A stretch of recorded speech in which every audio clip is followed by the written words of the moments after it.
Grammar translation method. ठीक है, सो grammar translation method जो है एक ट्रेडिशनल मेथड है, एक क्लासिकल मेथड है, या एक ओल्डेस्ट मेथड हम कह सकते हैं। इसमें हम अपनी मदर टंग का यूज़ करते हैं, और एक लैंग्वेज हम मदर टंग का यूज़ करते हैं, दूसरी हमारी टीचिंग लैंग्वेज होती है। ठीक है, इसको हम डिडक्टिव मेथड भी कह देते हैं, जिसमें हम रूल्स टू एग्जाम्पल जाते हैं। ठीक है, इसमें रीडिंग स्किल और राइटिंग स्किल की डेवलप होता है।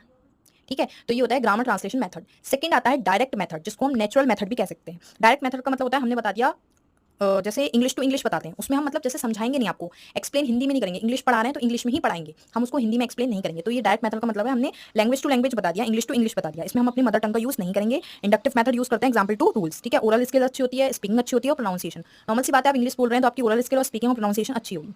थर्ड आता है आपका मेथड बाइलिंगुअल मेथड, जिसमें हम टू लैंग्वेज का यूज करते हैं। ठीक है, इसको सीजे डॉटसन ने बनाया है इस मेथड को। इसमें अपने मदर टंग का यूज कर सकते हैं, दो हम लैंग्वेज का यूज कर सकते हैं, तो इसको हम सैंडविच टेक्निक भी कहते हैं। बाइलिंगुअल मेथड को हम सैंडविच टेक्निक भी कहते हैं। मैंने यहाँ पर सारे मेथड्स के नेम लिखे हैं सिर्फ, बाकी मैं आपको ओरली एक्सप्लेन करके बता रही हूँ। फोर्थ आती है आपकी लैंग्वेज इमर्सन।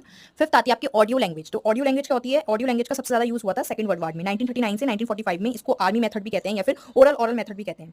ठीक है, तो इसमें क्या होता है, इसमें आप जो गलती होती है बच्चे की, उसको हम डायरेक्टली एकदम से इमीडिएटली उसको हम ठीक करते हैं। ये होता है जैसे एरर आर करेक्टेड इमीडिएटली, गलतियों को हम डायरेक्टली इमीडिएटली जो है वो बच्चे को करेक्ट करते हैं। सिक्स आता है डॉक्टर वेस्ट मेथड। अब डॉक्टर वेस्ट मेथड क्या होता है? इसमें केवल और केवल एक चीज पे फोकस किया जाता है, रीडिंग पर।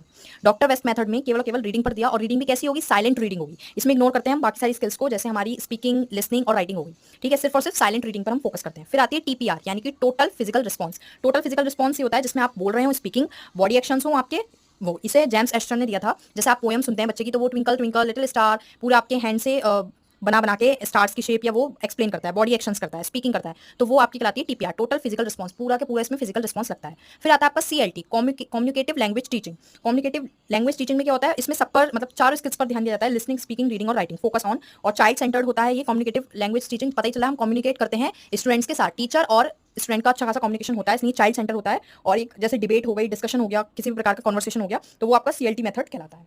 ठीक है, फिर आता है structure method. Structure method normal ही स्ट्रक्चर मेथड का यूज किया जाता है, इसको ग्रेडेड स्ट्रक्चर मेथड भी कहते हैं। जैसे स्ट्रक्चर से पढ़ाते हैं, हमें सेंटेंस पढ़ाना होता है, तो हम बच्चे से कहते हैं subject plus verb plus object. हमने एक यहाँ पर स्ट्रक्चर बता दिया, subject plus object plus verb. तो ये जो हमने स्ट्रक्चर बता के बताया, ये कहलाता है स्ट्रक्चर मेथड। फिर आता है कंस्ट्रक्टिव मेथड, जिसमें हम कंस्ट्रक्ट करते हैं न्यू नॉलेज को। ठीक है, लर्नर सेंटर तो ये होता ही है, जिसमें हम कंस्ट्रक्ट करते हैं न्यू नॉलेज को, डिस्कवर करते हैं, एक्सप्लोर करते हैं ऑन हिज ओन, उसके खुद पर ही स्टूडेंट को हम यहाँ पर डिस्कवर या एक्सप्लोर करने देते हैं, वो कहलाता है constructive method. Step by step मैं आपको बता रही हूँ, और टॉपिक वाइज मैं आपको बता रही हूँ, बिल्कुल ध्यान से सुनिए जिस भी मेथड को मैं क्या बता रही हूँ डिटेल में। लास्ट वन बचता है इलेक्टिव मेथड, यानी कि इलेक्टिव अप्रोच। इसमें क्या होता है? इसमें बहुत सारे मेथड्स होते हैं, बहुत सारी टेक्निक होती है, बहुत सारी स्ट्रेटजी होती है, मल्टीपल मेथड्स होते हैं, वेरियस मेथड या फिर स्ट्रेटजी, इसमें अलग अलग भी बहुत सारे होते हैं, इसलिए इसको इलेक्टिव अप्रोच कहते हैं।